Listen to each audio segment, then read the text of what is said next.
Hi, How Rahul. are you, Marlene? Great, so great to see you. Why did you sign up for Robbie's role in The Distance Between Us? um, well, I didn't have to audition, which is always nice. It was kind of offered to me, so I took it. And I mean, it's just always nice to work.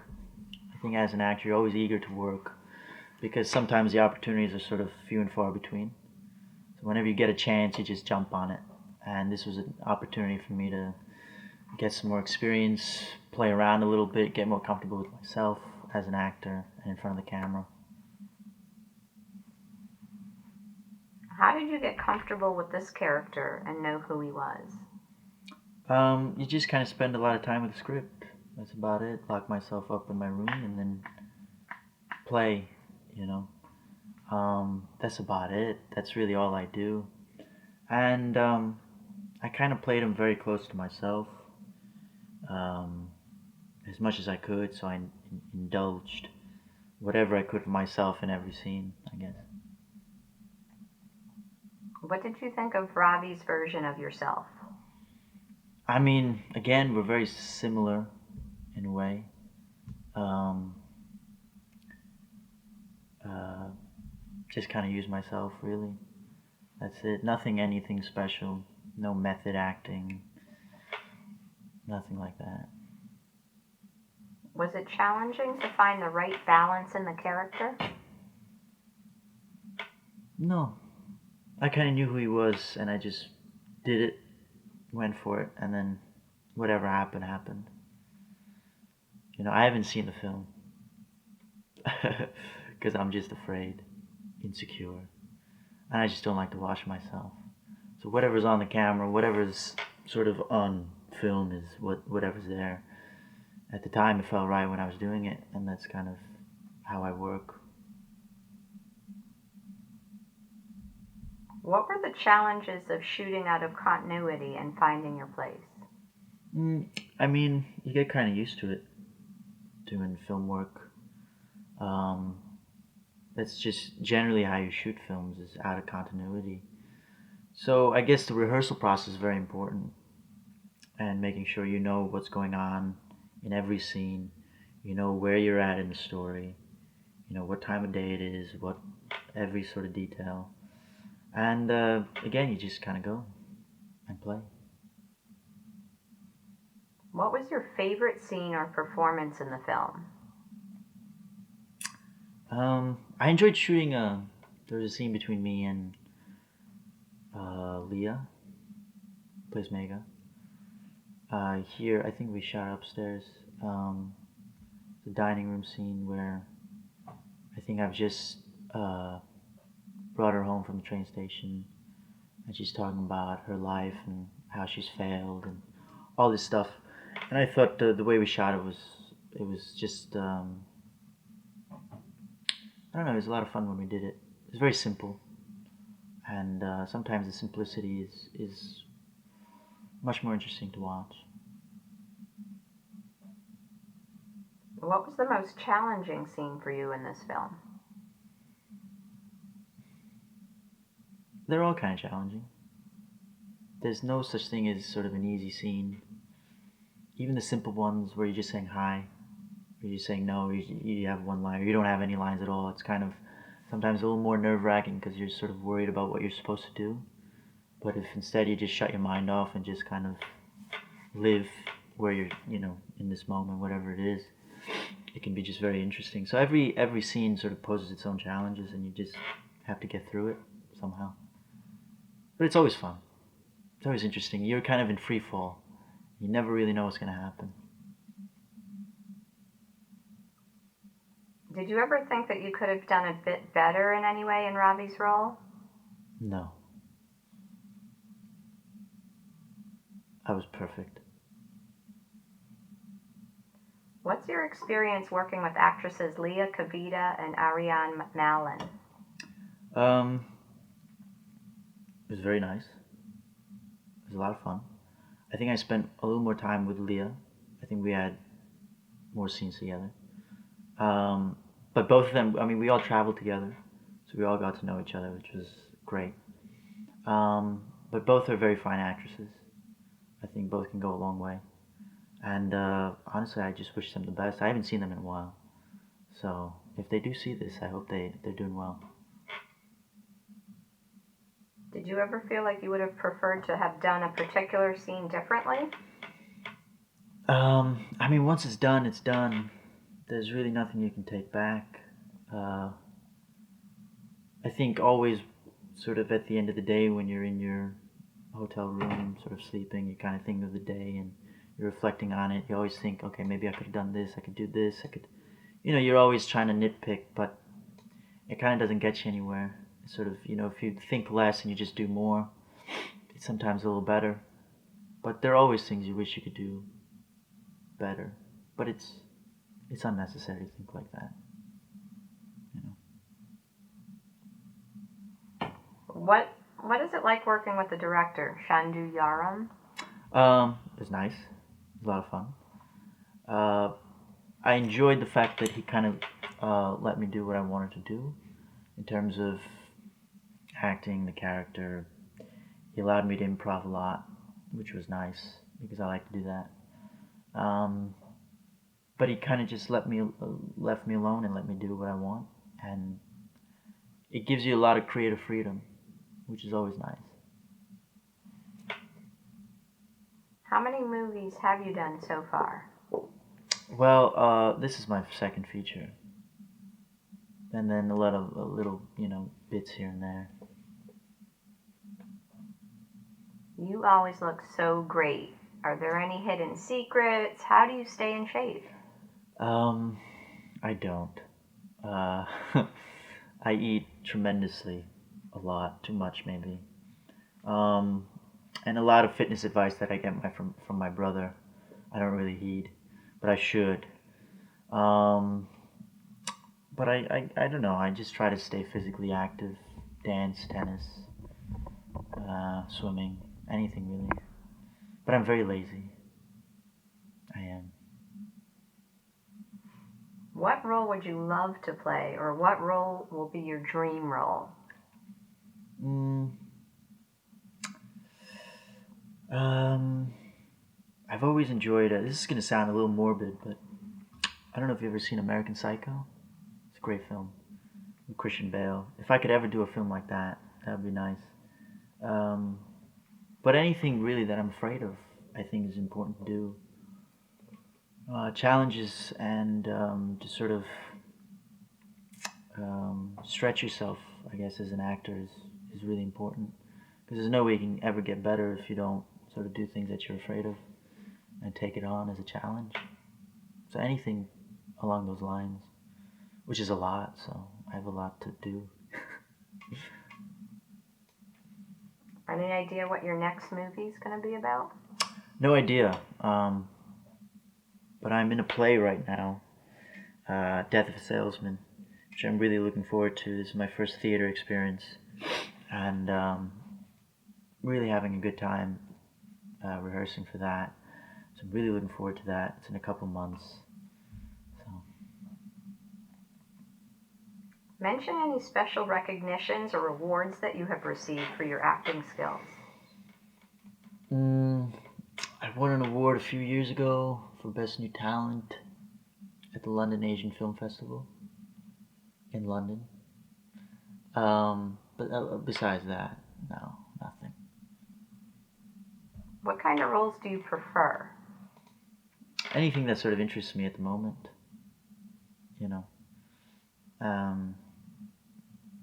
Anything that probably I haven't done, stuff that perhaps I feel like I can't do, or maybe even shouldn't do. It's always nice to sort of push the envelope or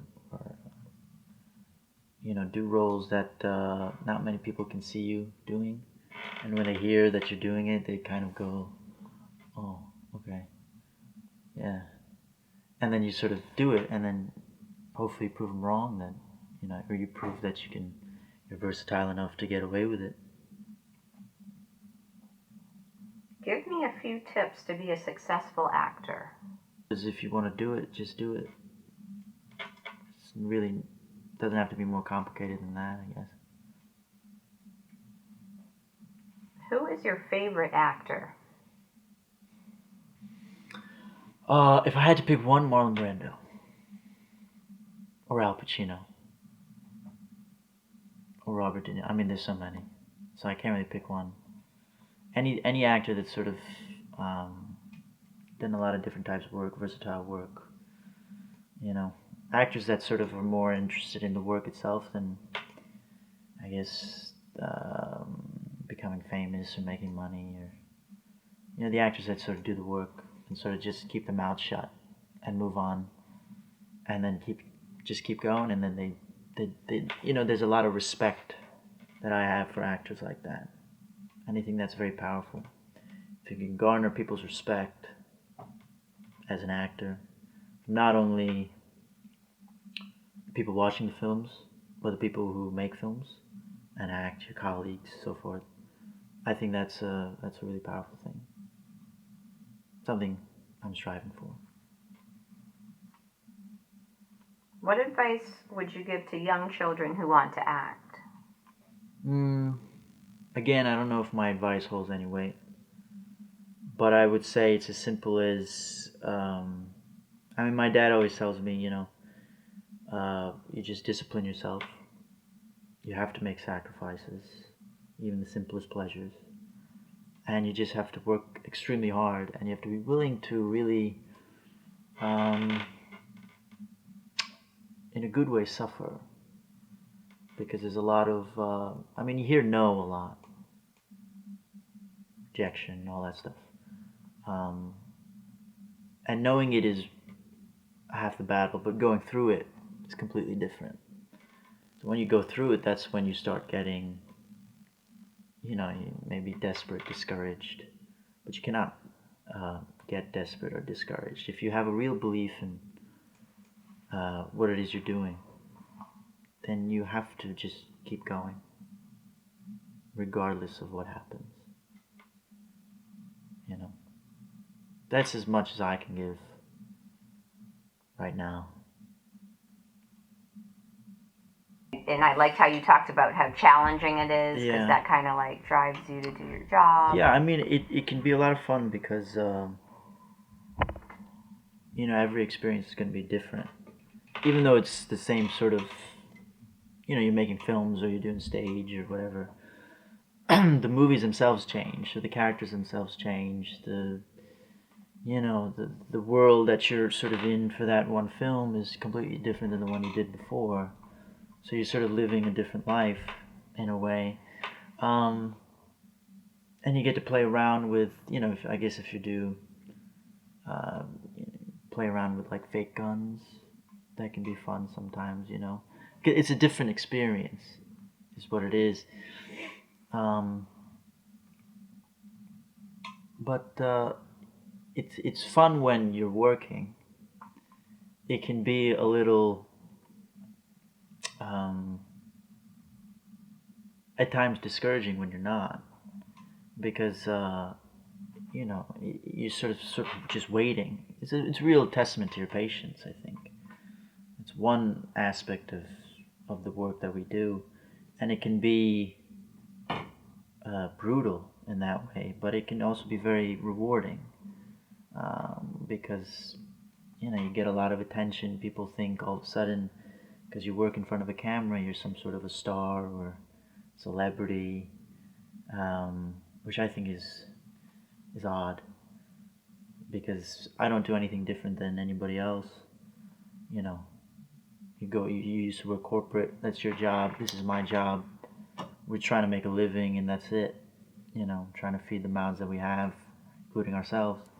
But I guess because it's constantly changing, it's always exciting, which is perhaps not something that I guess a lot of people can say about their jobs, because they sort of go into the office, do the thing, come out, next day is the same thing. So there are pros and cons to your work versus mine. The con list of my work can be quite extensive in the beginning, again, because there's no sort of safety net. You're kind of in free fall the entire time, and you don't know if you're going to land safely or if you're just going to you know, not make it. That's the risk, you know. It's a big risk, but thankfully I have a lot of support, so I can sort of get away with it right now.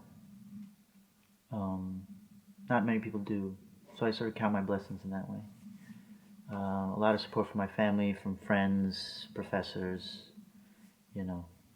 So I hope to, you know, make them proud one day. Hopefully their investment pays off, you know. So we'll see. Well, it's yet to be determined, but yeah, I think it'll be interesting what happens. I have a good feeling about it, you know. How did you feel like being the main um, actor in the role, and with Mega having, you know, other men? Oh, I don't mind, you know. Um, you know, other guys. I think it's you just got to know what you're worth, you know. If you're in that situation, if you're in a situation where, you know, I guess there are multiple people involved, and you're sort of competing in a way. Mm, I think you got to know that you're just too good to give up. Maybe that's arrogant. I don't know. But that's the way I think, and I think that's the way Ravi thinks. He just knows how good he is for her, and he knows that nobody else could really provide that. And eventually, I think the risk he's taking is that he's not um, telling her up front what he's doing, but he's hoping that her eyes will actually open, so that when it clicks in her head, then she'll come. That's the risk he's taking, and he's willing to do it, you know. One last question: have you ever fallen in love? No, never. Never. But the camera can tell when you're lying, right? There you go. So, yeah. Next question. Well, with these in the movie, like, it seemed like they were just the right one for you. So, when Harry tries to marry, Uh-huh. the distance between us, and there was no sparks there. No. It's kind of professional, you know? You have to learn to separate yourself when you work and then when you go back into the real world. Because if you can't, then I think that can be kind of dangerous. Yeah. So it's, yeah, I mean, it's tough. Because again, you spend so much time. And you know, you get intimate because the story is intimate. But then you have to realize you're just actors kind of doing your thing, and then you go, and then you move on to the next one, and the next one, and the next one. So it's just, you kind of have to learn to separate yourself. You know? It's difficult, but I think it's possible. And actually, one last question. So, say a next movie would integrate like some of the same actors from another movie. Mm-hmm. Is it all still new, or is it kind of like you're more easy with them? I think there's always going to be that level of comfort, which will feed into the chemistry that you put on camera. So I think it always helps to sort of get to know the people that you're working with. It certainly makes it a lot more enjoyable.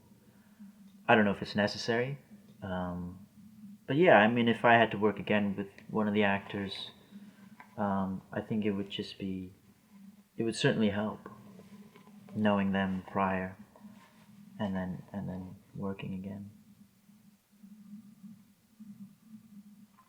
Well, thank you so much for your Thank time you. today. Thanks.